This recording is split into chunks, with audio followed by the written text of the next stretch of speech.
everyone. Happy Tuesday. This is Mike Poworski, and you're watching The Rundown. Hello, everybody. I'm your co-host today, Craig DeLuz, and thank you guys for tuning in. Please make sure, if you guys haven't already done so, make sure you subscribe to our YouTube channel, follow us on Facebook, and make sure, folks, in both cases that you hit the notification button. That way you'll be notified as soon as the show goes live, and you can participate in the live chat as the program is taking place. Subscribe, folks. That's the way this is going to work. That's how we can bring more to you. And listen, we can bring you stuff too. Get enough subscribers, and there'll be stuff. Right? Yes, subscribe for stuff. Subscribe for stuff. Yeah, we're not trying to bribe you or anything, but yeah, we are. But we are. But yeah, we are. Yeah, we are.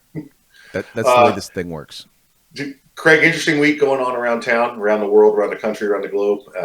Some stories here, looking at some things, and I know we didn't touch on it last week too much.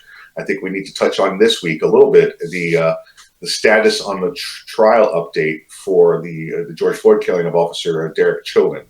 Not sure how closely you've been watching this. I've been trying to follow it from the 10,000 foot level. It's impossible, and I'll say this right now, folks, to give you any definitive, to say that you can make a prediction anyway on this trial based on what you've seen, because if you've ever watched trial TV before or any trials on television, you're not seeing everything that the jury gets to see, or you're seeing more than the jury gets to see. It just doesn't, it's not fair to say we can judge from television coverage or news coverage. There are a few witnesses that have been called recently that I did want to discuss with you folks. And the most recent one that caught my attention was the chief of police there in Minneapolis. Now, listen, I'm not trying to debate the politics behind the death of George Floyd. I want to talk to you about some of the facts that I know from people that I know there, from background that I have, and to give you maybe some insight on what's being said on the stand. And I can tell you that what many of the people have said on the stand, at least from the prosecution team, are not being completely honest with you. The one thing I saw this week with the chief of police is he got up there and he said that what Officer Chavin did was not within policy as far as the apprehension of Mr. Floyd, not the ending up his being deceased, but the apprehension. According to Minneapolis's use of force policy, it describes how to detain somebody and put your knee on them between their upper shoulder and neck area. Now, that's a technique that hasn't been used in law enforcement in probably 5 years, maybe even 10, because of what could happen, like what happened to George Floyd. Now, here's what this backstory is in Minneapolis. 10, 12 years ago, they cut their budget drastically. One of the first things to go when you cut a budget is the training budget. So those training officers, those training researchers, those rewriting of the policies, that retraining that gets done to those officers for use of force, including the deadly use of force, has not occurred in over 10 years. So the chief got on the stand and said he did not follow policy and we did never teach anything like that. And that's just lies. The chief is, whether he is trying to do that to save the city from burning once again, or he does not care and he's going to sacrifice Officer Chauvin, or he's just incompetent. It's what's being said. It's a horrible thing. And Craig, I'm curious, what your take on it is. Well, I actually, when this all went down, it was funny because one of the things that I said early on was, man, this is horrific. This is bad. But even as with every situation, it's important that we look at the facts. And one of the facts that I talked about was this consistent with their training? Was this consistent with department policy? And the investigation that I did at the time was that, one, it was consistent with their training. It was something that they were trained to do. But the other thing that I found was that in policy, there was a distinction between when it was appropriate to use this method. There was active resistance, and then there was passive resistance when it came to resisting an officer. Active resistance meaning you are attacking, you are fighting with the officer, and passive resistance simply meaning you're either stiffening or your body is going limp, or you're making it so that you're making it difficult for the officer. You're not complying with the officer. And the difference in their use of force policy was that if someone is passively resisting, which I think if you watch the video leading up to him putting the knee on the back, he was simply he was passively resisting, and so technically it was not consistent, and him utilizing that method was not consistent with department policy. But for him to say that it's not a part of their training at all is just not Yeah. true. For him to say that it's not part of their policy to utilize that method at all is simply not true. Yeah, that's exactly the point we're going with here, folks. I want to make sure I'm not trying to sound like we're defending Officer Chauvin. I don't have all the facts of this case. I do not know what's going on. I can tell you the snippets that we see and analyze those bits. And that's what we're trying to do here. Yeah, for him to say that this has never been part of their training, it's never been part of their policy, that's correct. And Craig is absolutely correct on active physical resistance and active passive physical resistance.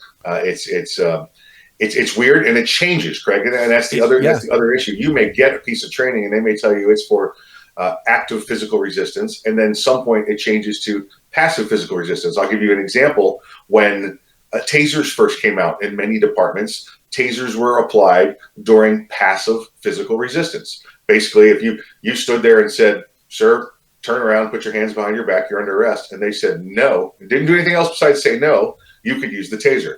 Well, after a couple of those encounters getting on TV and officers using the taser incorrectly, they changed that to a passive physical resistance. And you'll see that a lot depending on what the public eye is and once the public has it, then the trainers around the world have it and they get all this analysis, and it will change. It will change on the level of force when certain techniques can be used. That's actually quite common. And that's the challenge with anything like this, and this is what bothers me with these cases being tried in the media, is that there's a level of nuance that's included. Like, for example, I've talked to people and they say, well, do you or do you not believe he's guilty of murder? I said, understand, murder has a very specific legal term.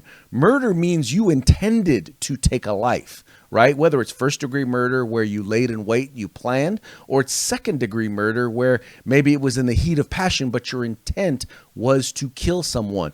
It's very difficult, in particular in cases like this, to prove intent. But when you start talking about things like manslaughter, when you start talking about, in this case, they call it third degree murder. Well, now you're talking about, okay, well, other things. Maybe he didn't intend to, but whether it was his negligence or him not doing his job. And, and I happen to wonder, I'm like, dude, if he has been talking about he's having a hard time breathing, if he's not doing, at some point you recognize he's not fighting you, should you not be trying to get some sort of medical attention or something like that? That is in part his jobs as he's apprehending him. So but people don't want to hear that. People want to hear, well, he's a murderer. And I'm like, well, there once again, there are specific legal terminologies. And when you get that wrong, well, that's how people who should be convicted wind up getting off. Yeah, you have to charge it correctly. You have to apply the law correctly. Seeing third degree murder charged is actually kind of strange anywhere. It's not one that's usually charged at all. Like you said, you alluded to there, it's more of based on your neglect, the person died. The person ended, and their life ended. So it's very rare that you see a third degree. It's normally a manslaughter charge that you'll see there. But they've charged him with a couple of different things, a couple of different versions of murder, like you said. And then we'll see how it goes. We'll continue to watch. And folks, it doesn't matter to me if it's coming from prosecution team or the defense team there. If we see something that looks like it's a bold and blatant lie, like the chief just put out, we're going to report to you on it. This is not a race issue by any means. We're just trying to give you some facts based on the knowledge that we have and our training and experience. So hopefully we'll bring that to you. It's called political CYA. Oh yeah, absolutely. And Craig. It's almost like you get it. If he's found not guilty, the city's going to burn again. So. Yeah. Do you sacrifice one man for the needs of the city? I don't know. It's definitely not if you're Officer Chauvin, right, or former Officer Chauvin. You don't want to be the sacrifice. But I don't know. Let's see if the justice system is just. We'll find out. We will find out. Craig, speaking about the issues that have gone up there in the start of the nation with the riots and the protests last year. This past year now, there's been some analysis by study from several different groups that do background checks, and they have found that the ownership levels in Black America has gone up extremely high. It's gone up I believe the numbers we looked at were just about 60% of all Black Americans now had gone out and purchased firearms, since all this issue started, and most of it seems to appear to have been all related to George Floyd. Now, that could be, the actual perceived racism part of that, or it was the protest that followed afterwards, or it was the shortage of toilet paper was cited, the shortage of food, panic that was setting in that many people, and this wasn't just Black Americans, I want to say that, this was across the board, but the Black Americans went out and bought guns at an astronomical rate to protect themselves. Now I'm curious, Craig, you're out there on the West Coast, I'm out here on the East Coast. If you saw this type of thing going on in California, because obviously you guys have incredibly restrictions on firearms, what you observed out there. Well, I'll tell you, I had many a friend, white, Black, Latino, you name it, male, female, call me and ask me about, purchasing a firearm, what they would recommend. I mean, everyone assumes if they know a person with a gun that they're an expert because, they don't have a gun. But I found that many people close to me, many people who I would probably even label as anti-gun, wanted to go out and buy a gun. And the funniest part was watching them as they got angry and frustrated because, well, what do you mean I have to take a safety exam? Wait. What do you mean the system is crashing because the system isn't working? It's not used to this many people. What do you mean I have to wait 11 days? What do you mean I can't buy that gun because it's not on the not unsafe handgun roster? I mean, the level of anyway. But I just found it, and what I kept explaining to them in every single case, the politicians that you voted for are the ones who've put these things in place. I mean, the Second Amendment exists largely for instances of emergency so that you can, that's why they say it shall not be infringed. But when you put these things that are in place, these infringements, when an emergency comes, a lot of times you don't realize it's an infringement until you go to exercise the right. Yeah, absolutely. Yeah, looking back at these numbers here, and this is from the National Shooting Sports Foundation. It's the number of firearms or firearms ownership amongst the Black Americans is up 58.2%. Craig, I've got many gun stores I'm involved with. Help behind the counters, do sales. I've been selling guns for 10 years, or maybe even a couple more years than that. Listen, when somebody comes into a gun store or they go to a gun show and they say they'd like to buy a firearm, and listen, you can kind of tell. You understand the people that it's the first time buyers, and it's amazing to watch the gun store employee, the owner. It doesn't matter their race, color, creed, religion, anything. They find somebody that wants to buy a firearm, and they're incredibly helpful. They will stop and give them all kinds of advice, and I mean from basic stuff like, listen, I don't care what you've read on the news or read in reviews. The first thing we got to do is find when it fits in your hand, because if it doesn't fit in your hand, they could be the nicest shoes in the world, but if they don't fit, you're not going to wear them. It's that kind of comparison you give. The thing is that they're excited. They're in that business or they're working behind that counter because this is something that they are passionate about. And so oftentimes they're excited because they have someone new to introduce to the gun community. Right? They have someone new to help connect with this thing that is so joyous and the thing that they so enjoy and believe in. And so they look at it as an opportunity to help educate. So they tend to be extremely helpful. Like I think sometimes the only time that it really tends to be a challenge is when the person is someone who demonstrates, what's the word I'm looking for? They demonstrate that they may want to buy a gun, but they're not necessarily a supporter of the fundamental right to keep and bear arms. Yeah, and that's something that this article was a miss on. When they interviewed a couple of people that purchased these firearms, a couple of Black Americans, that's what the story was focusing on. It said that they did experience, some level of racism from the gun sales and from the gun salesperson.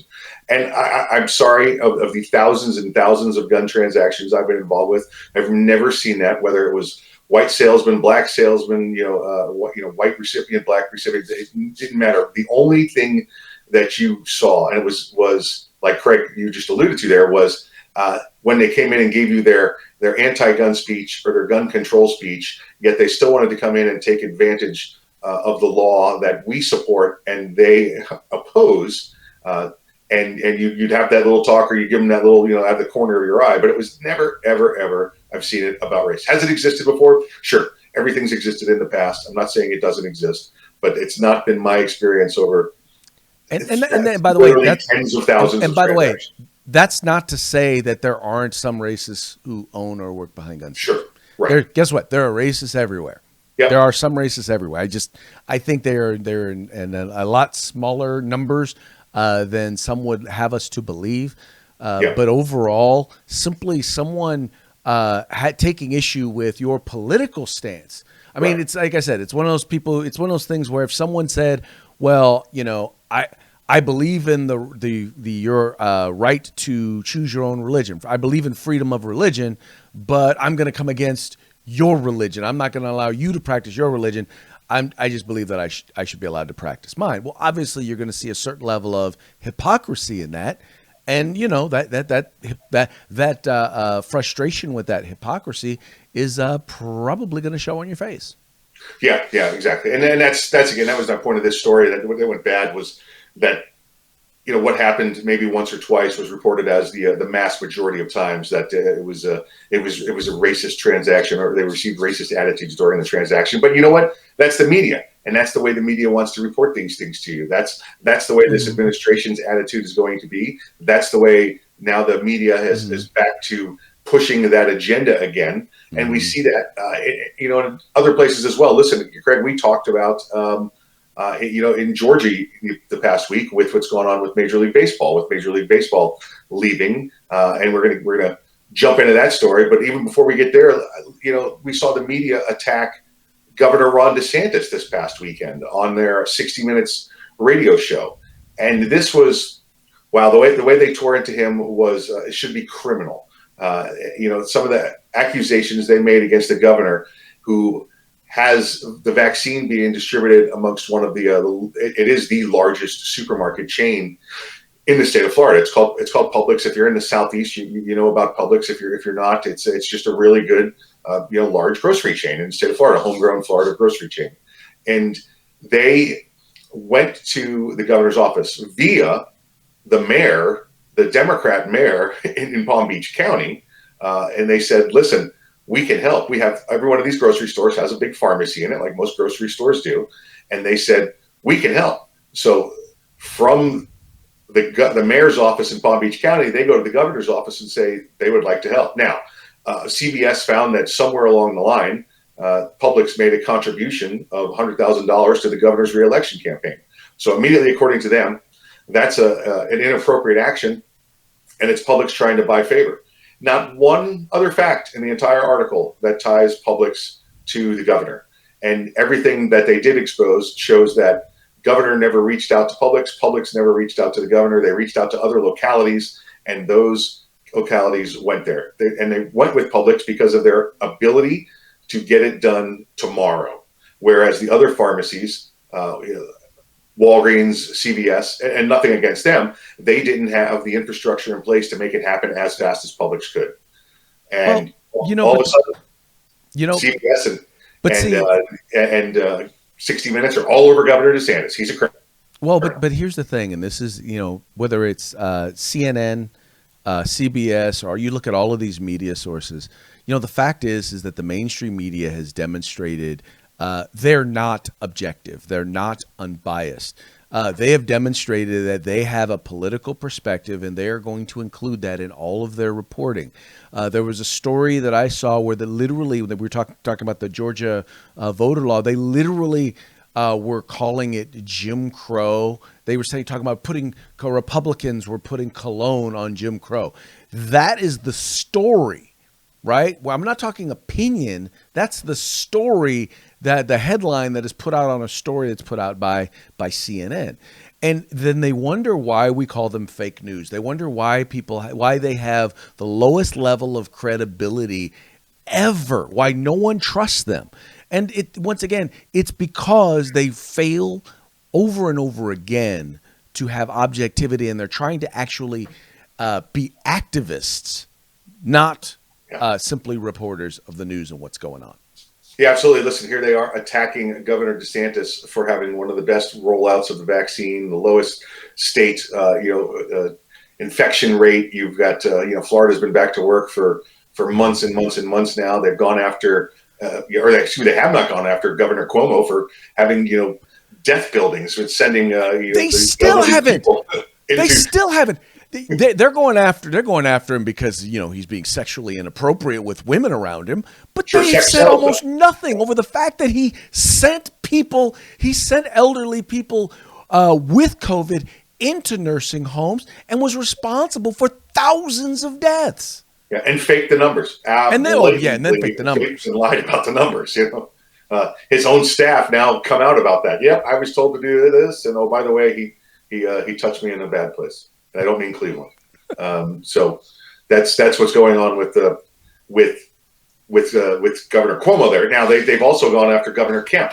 Remember, now that Governor Kemp signed his extremely voter restrictive laws, you've had the media and the local. They're international products, but they're locally based out of Atlanta. You have Delta Airlines there and Coca-Cola that are inside the Capitol building.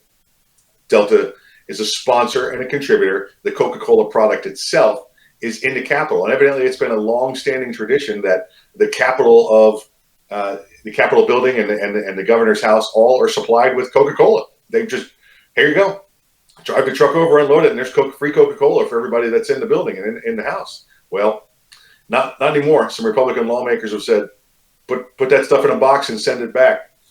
Listen, I think that's a great idea, but I think what's a better idea is let's take that outside and show everybody what our Second Amendment rights are on the range by having some Coca-Cola target practice. Oh yeah, no, it is beyond frustrating because really what these corporations are doing is they're folding to pressure by not large numbers of people, but by very, very vocal and active civil rights, or I like to say anti-civil rights organizations. Because I'm sorry, if you're fighting against the right to keep and bear arms, you cannot claim to be pro-civil right while at the same time seeking to violate the rights of people. But in this particular case, when you're talking about the voter laws, I still, for the life of me, cannot find one person who will debate me on the facts of the bill. No one can contend what's going on is how no one can provide the comparison as to how it equals Jim Crow. It's just like, well, somebody said it, so therefore it must be true. And when you have corporations like Major League Baseball, like Coca-Cola, like Delta Airlines, I appreciate and I'm liking what I'm seeing in the government there in Georgia, where they're saying, okay, well, tell you what, we've given you these tax breaks and yada, yada, yada. Yeah. Well, we're not going to give you tax breaks if you're then going to, at the same time, seek to undermine our laws. Yeah, absolutely. As a follow-up, also, folks, we talked to you about the baseball's All-Star game being taken away from Atlanta and the commissioner trying to find someplace else to send it because of Georgia's incredibly restrictive new voter laws. Well, they chose, late yesterday, they chose Denver. They're going to do it at the Colorado Rockies ballpark there in Denver. Well, you know what? A simple, quick check of Colorado's voter laws, they're much more restrictive than the state of Georgia's.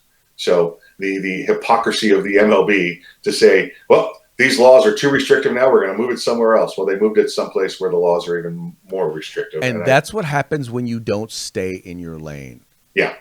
When you don't know what you're talking about and you take action based on ignorance, you wind up looking stupid.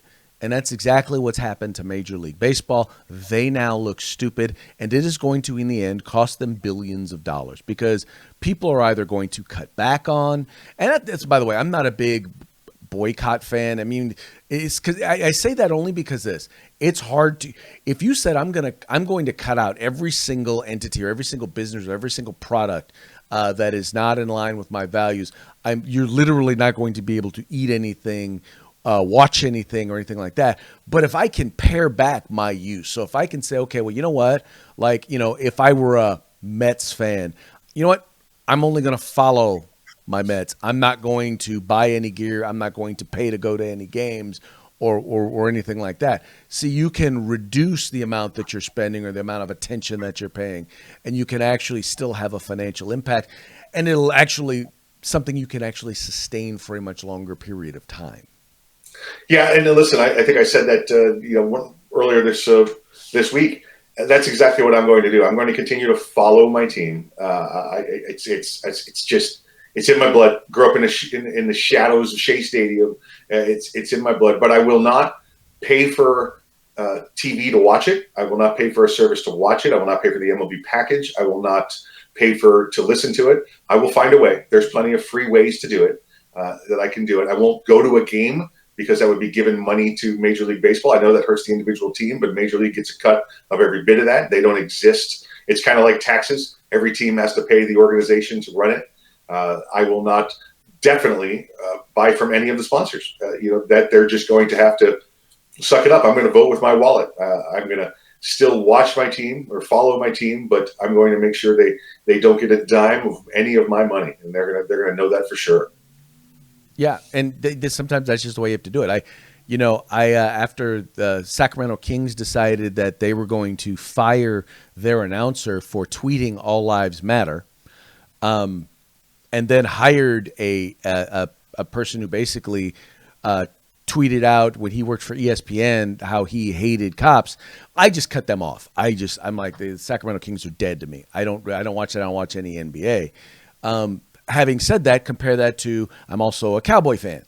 I know, Mike, you're smirking and you're like, yeah, Cowboys. But here's the thing: I can watch a Cowboy game, and I know they don't allow their guys to kneel, so I don't really watch any other football other than the Dallas Cowboys. Yeah, so Jerry Jones has been a great example there for owners. That he has told them, listen, it might be your name on the back, but it says Cowboys on the front. You're going to play by the team rules, or you're not going to play. Right. So we can be selective in what we choose and how we choose to engage. And once again, if that were to change with the Dallas Cowboys, I'd probably change whether or not I'd be watching them. But folks, it's important that they feel the pain, that we do something that we can. If we can find an alternative, just because people need to know and understand. In particular, once you start utilizing my money to then go out and advocate against my rights, then yeah, you're done. Yeah, exactly right. It's something everybody's got to make their own decision on, and we hope you would decide to make them realize that they don't get to make the choices for you. You get to make your choices. So, Craig, I want to bring up a little comic strip, a little cartoon strip here for today's parting shot, and have a little conversation about it. Let me bring this up here real quick. There we go.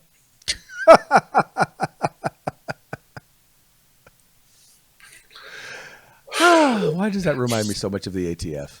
Folks, I want to give you, maybe a minute or two. I want to talk about the ATF, and I know this is getting into the weeds or inside baseball kind of information.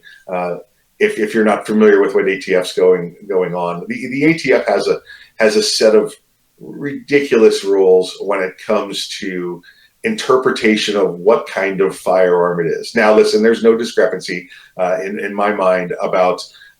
Listen, you have a firearm. The law says if you're going to buy a firearm from a dealer, you're going to do a background check. This has got nothing to do with that. There are what's called 80% lowers out there for your AR type of rifle.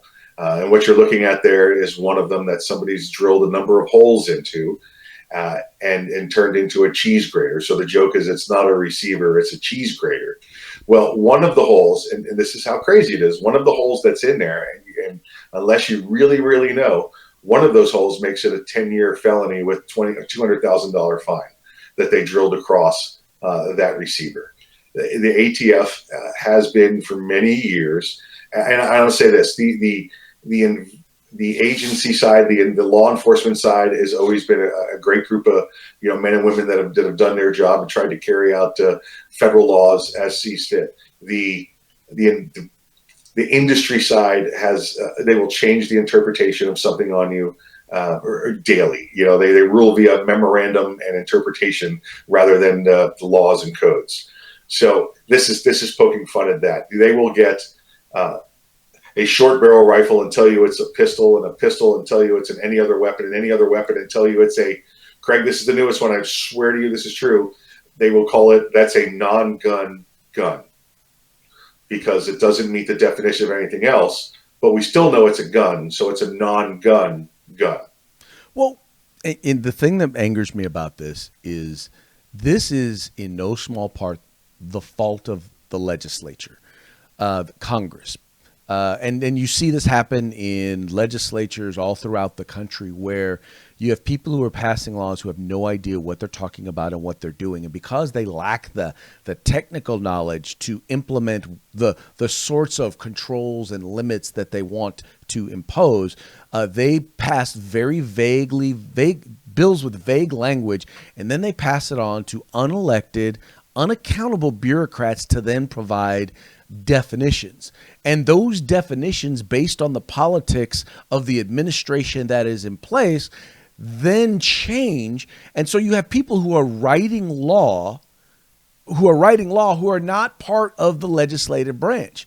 And it gets even worse, because you have in some cases where something is specifically defined in statute, in law passed by Congress, signed by the President of the United States, and they still go in and feel like they can change that law or change their interpretation or definition, even when it's codified in law. Folks, that's exactly what happened with bump stocks. And people got mad when we were saying, they were saying, oh, well, I don't care about bump stocks. I don't own any bump stocks. But we said, look, if you allowed that president to ban that firearm part because we don't care about it, then what's to keep the next president from banning a firearm part that we do care about? And here we are at 80% lowers. Now, some of you may say, look, I'm never going to use an 80% lower. Well, guess what? It's another firearm part. It's a different administration, and they're looking to ban it and make sure you can't have it. And if they get away with it, then we have it happen twice with two different presidents. What's to say in the future they're not going to be able to do the exact same thing to get rid of magazines that hold more than 5 or 10 rounds, to get rid of certain triggers, to get rid of all of the various different things, and actually do so in complete ignorance of, I don't know, the Constitution and separation of powers. Yeah, and listen, I will say that I believe that bump stock, when President Trump did that, it was because he was stacking the courts and knew that wouldn't hold up to judicial scrutiny. And we've just seen recently that the Sixth Circuit said he didn't have the authority to ban that bump stock. So that may work its way to the Supreme Court. But yeah, what you're going to end up with, like you said, is all the current administration just picking it apart, taking out. You can have this because it's not a firearm. You can't have this because it's not a firearm. But, we've seen them say, well, we won't ban firearms, we'll ban ammunition because ammunition is not protected by the Second Amendment. Well, sure, it's like saying you can keep your car, but we're going to take your gasoline from you. It's one. They're doing that, right? Work, they're trying to do that, right? Yes, they are. Yeah, absolutely. Craig, that's kind of where we've got for today, for Tuesday, for you folks, and appreciate everybody joining us here on the Rundown. Yes, thank you folks for joining. Thank you for liking, sharing, and subscribing. We're trying to get to 100 subscribers on our YouTube channel. Once we get to 100 subscribers, we're going to be at a point where we're going to be able to do some giveaways for all of our subscribers. We're also going to start streaming this also on Facebook once we hit 100 subscribers. So like, share, subscribe, like, share, subscribe. Hey, folks, I think you should like, share, subscribe. God, that's really good advice, Mike. Hey, every once in a while, it just comes to me. All right, guys, we'll talk to you later.